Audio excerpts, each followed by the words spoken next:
My name is Claire Morgan. I am 27 years old. At my own wedding, my sister stood up and told everyone my fiancé had been seeing her behind my back. She had photos, she had messages. My entire family believed her. Someone called the police. The ceremonies stopped. I said nothing. Then I picked up a remote, pressed play, and everything changed. Before I tell you what was on that screen, make sure to like and subscribe to the channel and tell me your country in the comments. Now, let's begin. The wedding hall was everything I had imagined. Soft, golden light, white flowers on every table, the kind of music that makes people feel like something real is happening. I stood in my dress, holding my bouquet, looking at the man I had chosen, Daniel. Not dramatic, not loud, the kind of person who meant what he said because he thought before he said it. The day he proposed, he looked slightly nervous and told me, "I don't promise perfect. I promise I won't lie to you. No grand speech, no crowd, just truth." I said yes before he finished. The ceremony began. Guests settled, music softened, the officiant started speaking. I looked toward my family, my mother smiling, my father proud, my sister Lauren standing slightly apart from everyone else, not smiling, not upset, watching. Something about it felt off. I looked away. Big days make people react strangely, I told myself that. I was wrong. Stop this wedding. Sharp, clear, cutting through everything. The music stopped. The officiant paused. Every head turned. I didn't need to look. I already knew. Lauren walked forward slowly, the entire room watching her. She stopped in the center, looked at me. "Your fiancé," she said, "has been seeing me." Complete silence. Then the room exploded. Whispers, gasps, voices overlapping. Daniel stepped forward immediately. "That's not true." Lauren didn't even flinch. "Of course you'll deny it." She raised her phone, turned the screen toward the guests. Photos, messages, people leaning forward, murmuring, reacting. "He met me behind her back," Lauren said. "He told me he doesn't love her." My mother covered her mouth. My father stepped forward. "What is this?" "He's a liar," Lauren continued. "He used me. Now he's pretending to be loyal." Daniel's voice rising. "Every word of that is false." But the room had already moved. Nobody listening. Everyone deciding. "Call the police. This wedding is a lie. How could he do this?" The officiant stepped back, guests standing, my family turning toward Daniel with anger building on their faces. Lauren stepped closer to him. "You think you can deny everything?" Daniel looked at me, not at her, at me, his eyes steady, saying nothing out loud, saying everything. My mother turned toward me. "Is this true?" I didn't answer. I stood completely still, watching everything. The whispers changed direction. Why isn't she saying anything? Why is she so calm? Lauren turned to me, that small smile. "Say something," she said softly. The room went quiet, all eyes on me, waiting for tears, waiting for collapse, waiting for the wedding to end. I took one slow breath, looked at Lauren, then at Daniel, then at every face in that room. "Before anyone decides anything," I said, "there's something you should see."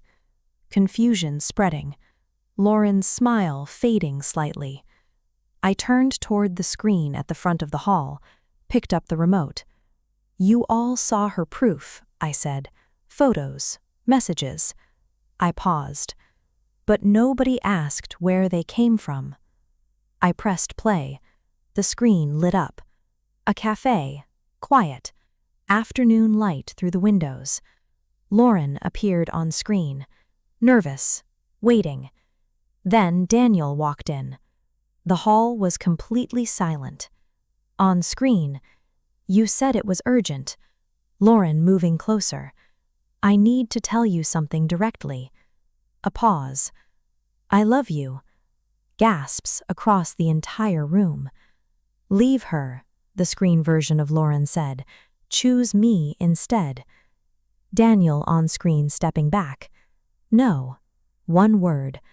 I'm not interested. I love Claire. Lauren's expression changing. Cold. Hard. If I can't have you. The video cut. Dark screen. Silence. Nobody moved. Every face turning slowly toward Lauren. That's fake, she whispered. No strength behind it. Nobody believed her. I stepped forward. He told me everything, I said. I knew before today. Fresh shock moving through the room. I knew about her confession. I knew about her plan. And I knew she would do exactly this. Lauren stepped back. You're lying, I said. The photos were edited. The messages were fabricated. I had both verified 3 days ago. My voice completely level. The truth doesn't need to be loud. It just needs to be clear. My mother stepped forward. The sound of the slap echoed across the hall. Lauren stumbling. You tried to destroy your own sister.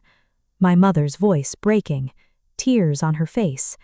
My father walked forward, his expression cold, disappointed in the particular way of someone who has just understood something they wish they hadn't. Leave. One word. Lauren stood there shaking. No one moved toward her, because the room understood now what she had done, what she had planned, what she had been willing to destroy. She turned, walked out alone, the doors closing behind her. The hall was very quiet. Then every eye came back to me, to Daniel. I looked at him. He looked at me. No doubt, no fear, just us. I took a step toward him. Should we continue? A small smile crossed his face. The officiant looked at my father. My father nodded once. Continue. The ceremony resumed. No music at first, just words. Real ones this time. When it was finished, when we were officially husband and wife, I stood there and felt something I hadn't expected. Not relief. Clarity. The particular clarity of someone who has looked at a very difficult thing directly and not looked away. I lost my sister that day. Not just the relationship, the version of her I had believed in, the person I thought I knew. That loss was real. It stayed. But I kept something more important, the truth. A man who had told me before the wedding, who had come to me the evening after her confession and said, "You need to know what happened today." No hesitation, no calculation, just, "You need to know." That was the moment I understood I had chosen correctly. Not because everything was perfect, because when it wasn't, he told me the truth. Some people think the hardest part of a wedding is the planning, the dress, the flowers, the seating chart. It isn't. The hardest part is standing in front of everyone you love and choosing someone, knowing that choice is a risk, knowing trust is always a risk, and choosing anyway. Because the alternative is standing alone, and I had already done enough of that. If this story gave you strength today, like and subscribe. New story every week. Comment your country below. Share with someone who needs to hear this.